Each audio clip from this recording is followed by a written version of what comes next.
இன்னைக்கு ஒரு குட்டி கதை பார்க்கலாம். 2 நண்பர்கள் 2 வருடங்களாக காதலித்தார்களாம். வாழ்க்கையை ஒரே பாதையில் தொடங்க வேண்டும் என்ற கனவும் கண்டார்களாம். ஆனால் வாழ்க்கை எப்போதுமே எதிர்பார்ப்புக்கு மாறாக குடும்பத்தினர் சில காரணங்களால் அவர்களை பிரித்தார்களாம். அவன் மனம் வெறும் சோகத்தில் மூழ்கியது. ஆனால் ஒரு நாள் அவன் யோசித்தான், நான் என் வாழ்க்கையை ஒருவருக்காக நிறுத்தக்கூடாது. நான் வளர வேண்டும், நான் முன்னேற வேண்டும் என்று. அவன் தன் கனவுகளை தொடர்ந்து வேலை, கல்வி, ஆரோக்கியம் அனைத்திலும் முன்னேறினான்.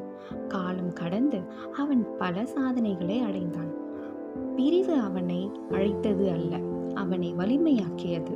இதிலிருந்து நாம் கற்றுக்கொள்ள வேண்டிய பாடம் என்னவென்றால், காதல் தோல்வி ஒரு முடிவு அல்ல, ஒரு புதிய தொடக்கம். வாழ்க்கை நம்பிக்கையுடன் முன்னேறினால் வெற்றி உங்களுக்கு வரும்.